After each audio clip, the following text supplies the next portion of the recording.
I still replay that day in my head, over and over, because I honestly don't know if I did the right thing. It was my college graduation day, the culmination of 4 years of grinding work, sleepless nights, and ramen noodles. I was standing in my cap and gown, heart pounding, ready to walk across that stage and finally grab that piece of paper. The air was thick with excitement and the scent of 1,000 floral arrangements. Then my phone buzzed in my pocket. It was a text message. A quick glance confirmed the sender, my father. My stomach dropped a little because he wasn't there. He'd sent his regrets weeks ago, a curt, one-line email saying he had a prior engagement. He couldn't reschedule, which, knowing him, probably meant golf. I opened the message, and those 8 words seared into my brain like a brand. Asterisk, asterisk. Don't expect any help. You're on your own now. Asterisk, asterisk. No congratulations. No, I'm proud of you. Just a cold, calculated declaration of abandonment, delivered on the one day I thought he might finally show a shred of paternal warmth. I read it, and for a split second I felt the world tilt. My graduation, my achievement, instantly tainted by his callousness. Was I wrong for what I did next? Or was it the only way to finally prove to him that I didn't need him, and that I was capable of so much more than he ever gave me credit for? I need you to tell me if you would have done the same thing when I was given the opportunity to completely and utterly reverse the power dynamic.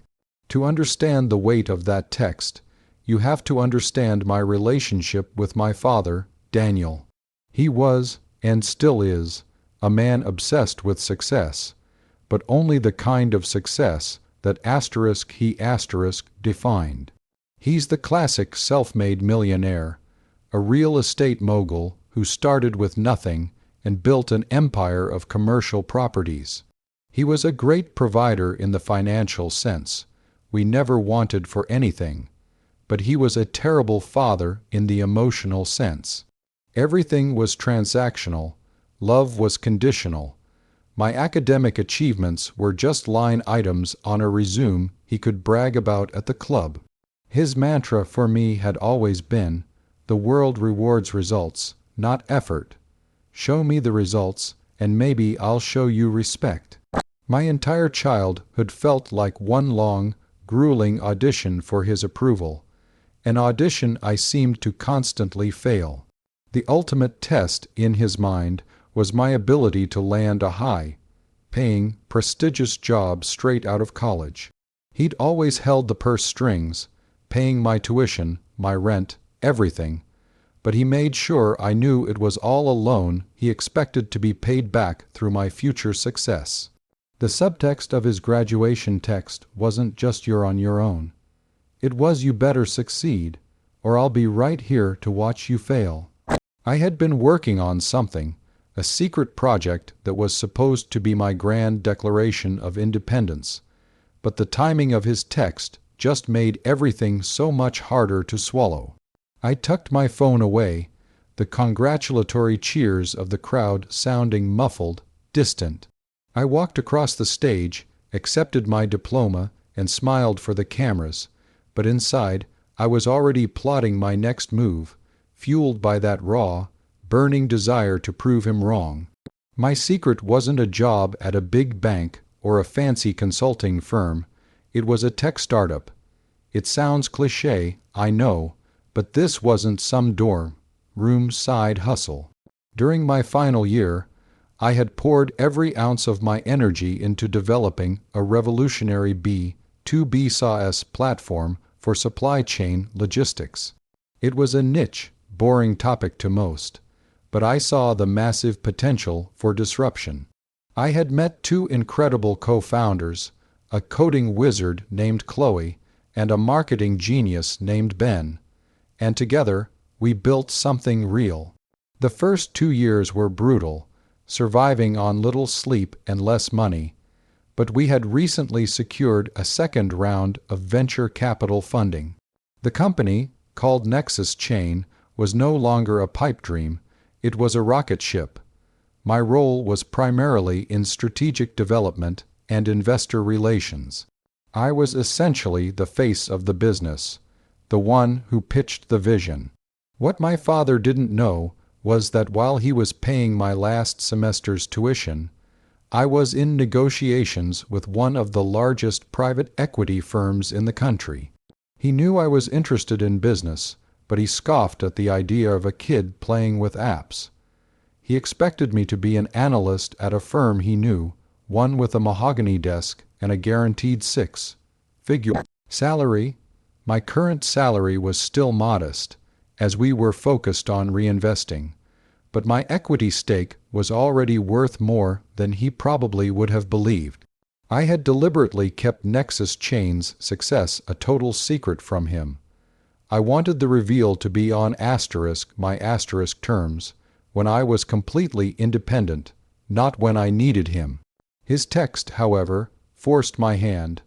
I was shaking hands with a professor after the ceremony when my phone buzzed again.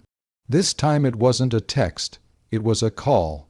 The number was unfamiliar, a New York City area code. I stepped away from the crowd, heart pounding with a different kind of anxiety. "Hello," I answered, trying to sound professional. The voice on the other end was clipped, efficient, and immediately recognizable. "It's Robert Chen. I'm the CFO of Nexus Chain." Robert was a legend in the tech finance world, an older gentleman who had left a massive Wall Street career to guide us through our growth phase. He never called unless it was urgent. "We have a situation," he continued, not wasting a second on pleasantries. "The board had an emergency meeting this morning. The offer from Global Tech has been finalized, and the valuation is extraordinary. They've given us a 4-week window to accept, but the majority of the board wants to move faster. We're initiating the process for an initial public offering, a direct listing, in 90 days.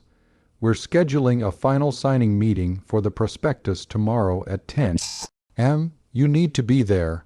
I need you to confirm your shares and the lockup agreement." The entire conversation lasted less than 2 minutes, but it felt like a lifetime. He was talking about an IPO, a public offering, a multi-billion-dollar valuation. My shares, which I had nearly forgotten about in the daily grind, were about to become, well, life, changing asterisk. The co-founder's shares alone, my shares, were going to put me in a category my father couldn't even touch. I stood there, still in my graduation gown, the crumpled text message from my dad burning a hole in my pocket, and the irony was a physical weight in my chest. He told me not to expect any help, completely unaware that his useless child was about to become wealthy beyond his wildest dreams, on my own terms.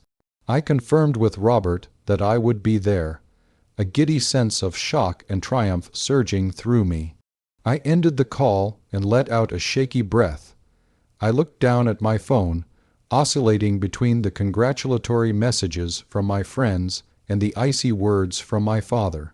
That's when I saw it.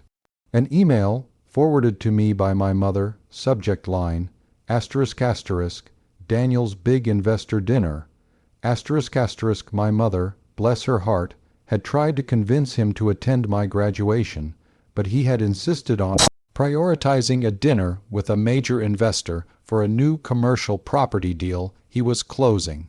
The email contained the itinerary for the evening, a small, exclusive dinner at the Capitol Grill, with a list of the guests. And there it was, Mr. John M. Henderson, CEO of Global Tech. The same Global Tech that had just offered us a massive acquisition, the same Global Tech that was now the primary reason for our expedited IPO. The world, as they say, is a very small place, and in that moment I realized I had the perfect stage for my announcement, a stage where my father's transactional view of the world would come crashing down around him. I didn't want to just succeed. I wanted him to witness it in a way that he couldn't ignore or dismiss. I was going to turn his carefully curated night of networking into the most humiliating business meeting of his life. I spent the next 2 hours prepping. I called Chloe and Ben, who were equally ecstatic and slightly terrified about the IPO news. I explained my plan to them, a blend of revenge and necessity, and they were instantly on board. "It's time he sees who you really are," Chloe said, her voice firm. I changed out of my gown and into the sharpest business suit I owned, one I'd bought for investor meetings. I drove downtown, the kind of nervous energy coursing through me that you only feel before a major presentation or a life-altering decision. I walked into the Capitol Grill, the scent of expensive steak and old money hanging in the air. I found their private dining room, and there they were. My father, Daniel, impeccably dressed, holding court with Mr. Henderson and 2 other investors. He looked up as I entered, a flash of annoyance crossing his face. I was an unscheduled, unwanted interruption. "What are you doing here?" he hissed, stepping away from the table. "I thought you had your little ceremony." I smiled, a slow, predatory smile that felt completely alien on my face. "I did, Dad. It was lovely, but I had a more pressing business matter to attend to, and as it turns out, it's actually with someone at your table." The table went quiet. Mr. Henderson, a kind, older gentleman I had met several times, looked at me with a polite curiosity. "Daniel," I said, my voice steady, projecting just enough to be heard by everyone, "you told me today I was on my own. You made it clear that your help and support were conditional on the kind of success you wanted for me. You failed to realize that I've been on my own for years, building something bigger than anything you've ever imagined." My father was speechless, his face cycling through confusion, anger, and a deep, mortified dread. So that's the situation I was in. I was standing in a room full of powerful, wealthy men, including the CEO of a multi-billion-dollar company that was either about to acquire my own company or become a massive public investor in my direct listing. My father, the man who had just emotionally abandoned me via text, was sitting across the room, his entire business ego on the line. I had the power to completely shatter his self-image and redefine my own identity in front of him and his most critical investor. Before I tell you what happened next, I want you to pause and comment below what you would have done in my shoes. Would you have let it go to spare the embarrassment, or would you have delivered the final blow and seized the power you earned? I took a deep breath, and I walked past my father, stopping right beside the head of the table. I extended my hand to Mr. Henderson. "Mr. Henderson, I apologize for the interruption. I was just confirming the details of the prospectus signing for tomorrow, and I wasn't aware you were already in town." He took my hand, a genuine, warm smile finally breaking on his face. "Ah, the prodigy, it's a pleasure, and congratulations on your graduation, by the way. Daniel, you never told me your son was the asterisk person behind Nexus Chain. We've been trying to bring him on board for months, but he's too smart to sell early. He's taking them public, you know. An aggressive move, but brilliant." Mr. Henderson's words were a bomb detonating in the quiet room. My father's face went from pale to a deep, shocking red. The other investors were now buzzing, murmuring to one another. I felt a wave of satisfaction that was quickly replaced by a sense of calm control. "Yes, sir," I replied, addressing Mr. Henderson, but making sure my eyes locked with my father's. "I'm the CEO and a co-founder of Nexus Chain. We're filing for our direct public offering tomorrow morning. After years of hard work, we decided that the best path forward for the company and for our shareholders was full independence. The valuation is aggressive, yes, but Robert Chen and the board are confident we'll hit an $X billion market cap within a year. I threw out the numbers with practiced ease, numbers that made the eyes of the other investors widen. I watched my father. He opened his mouth, then closed it. He looked physically ill. The man who had based his entire self-worth on his financial success was now staring at his own child, who, in a matter of 90 days, would be worth exponentially more than he was, having accomplished it without any of his help. I turned back to him, my voice softening just slightly, but retaining its steel edge. "Dad, I know you said I was on my own today, and I appreciate you clarifying that. It makes the next thing easier.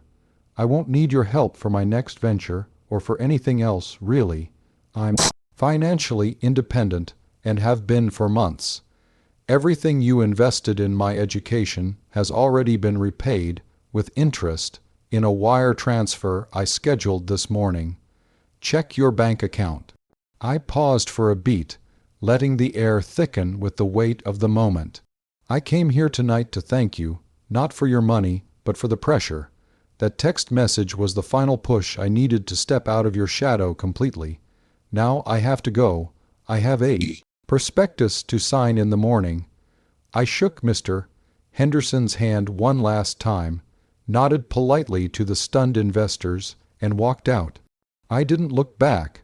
The aftermath was exactly what I expected. The next day, after the signing and the press releases, the news hit the financial wires. 22-year-old grad co-founds billion-dollar unicorn Nexus chain IPO shakes up logistics tech. My father, Daniel, was completely blindsided, and the humiliation was public. That dinner, his big investor pitch, was ruined. Mr. Henderson eventually invested in Nexus chain, not my father's property deal. The money I wired back was substantial, and it was the final cut of the cord. He called me multiple times, his tone shifting from anger to a pathetic plea for reconciliation. He tried to claim he was proud and that he knew I had it in me. I never took the calls. I instructed my mother to tell him that if he wanted to speak to me, he could do so through my personal assistant, and that the conversation would be strictly about logistics, never personal. I had won the game he created, and in winning, I realized the prize wasn't his respect, but my own freedom. Now, years later, Nexus Chain is a massive success. I've branched out into angel investing. I'm truly, unequivocally on my own, and I have never been happier. My father is still running his real estate business, but he's constantly chasing deals, and his name is no longer the most prominent one in the family. That single text message at my graduation was the catalyst for my liberation, the moment his control ended and my life began. I still wonder if I was too harsh, if I should have taken the high road, but then I remember the coldness of his words, the transactional nature of his love, and I know I did what I had to do. I got the results, and finally I got the respect, but only from myself. This story is a testament to finding your own path, even when the person who's supposed to support you is trying to hold you back. Like this video if you were on my side, and you think I delivered the perfect checkmate to his control. Subscribe for more stories like this one, where people finally stand up for themselves. And please, share your final thoughts on this whole mess in the comments section. Tell me, was I right to deliver the final blow in front of his biggest investor? I'll see you all in the next story.